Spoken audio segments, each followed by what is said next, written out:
today at Preventx, and I'm joined by Jelley, who's the CTO here.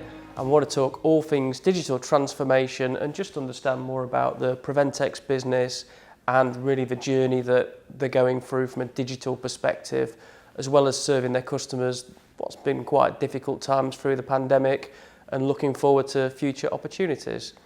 Hi Chris, could you give us a bit more background about what you do at Preventx and your role? I think that would be a great place to start. Yep, so I'm Chief Technology Officer at Preventx. We've been going since about 2008 as a business, and we're a fully digital, remote, self-sampling sexual health testing business. I think at the heart of our business is, two things really, to bring it all into one. It's the power of our innovative health tech platform, coupled with our state-of-the-art lab.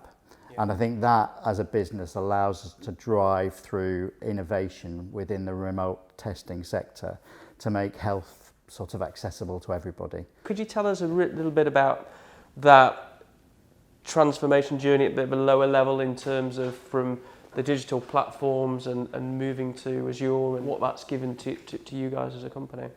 As a fully sort of digital health tech business, but also having a fully physical lab, there was a real requirement very early on to make sure that we protected the people who had to be here 24/7 in the lab, while also providing the capability for the people who could work remotely to still deliver the real sort of high quality, highly responsive service that we provide to our service users and our customers.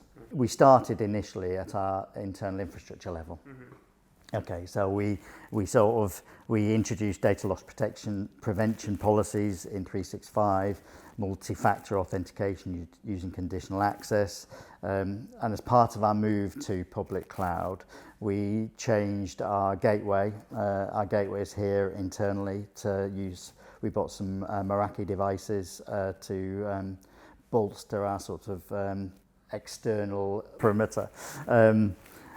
With redundant connectivity to the WAN and our MSP's data center, where we hold our sort of domain controller and some of our Preventx core apps. Some of the driving force around that was the NHS themselves, who have a public cloud-first policy as part of their architecture principles, their main architecture principles. But the other one was the existence for me of the UK official NHS government blueprints, which give you a sort of set of governance guardrails to allow you to appropriately manage and look after sensitive data. Yeah. Customer experience for me is the key to everything going forward, both in terms of the customer and equity of experience we have. We give our employees, whether they're fully remote or fully physical or a mixture of the two. And it's the same for our service users and our clinical users. If we can give people great customer experiences, then we believe that we can improve the lives of the service users that we support, but we can also improve the efficiency of our NHS colleagues to allow them to do their job better. So how did you find that whole experience of working through adopting Azure, and how was that experience of you working with Node4? We really needed a partner who could work alongside us, could help to bring up our skill level around Azure, but that we were also very comfortable that they understood the context and the environment which we were working. So we went through quite a lengthy, as you probably remember, RFP process, and it became very clear very early on that the number of potential providers was very small when you got down to the sort of criteria. When we got down to the kind of criteria that we were measuring those businesses against, and for me it was fairly clear that Node4 provided the level of technical depth plus the knowledge and experience within the healthcare sector.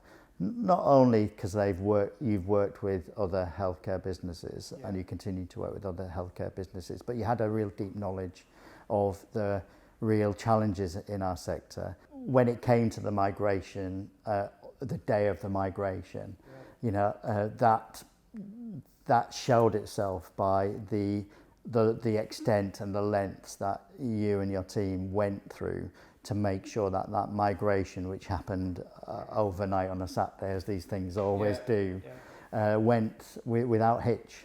Yeah, I think that's a great way of looking at it, that you've got specific customers or users, either internally or externally, you know, and driving that experience. At the end of the day, that's what you're here to serve, I guess, that technology element to make sure everyone has a great experience.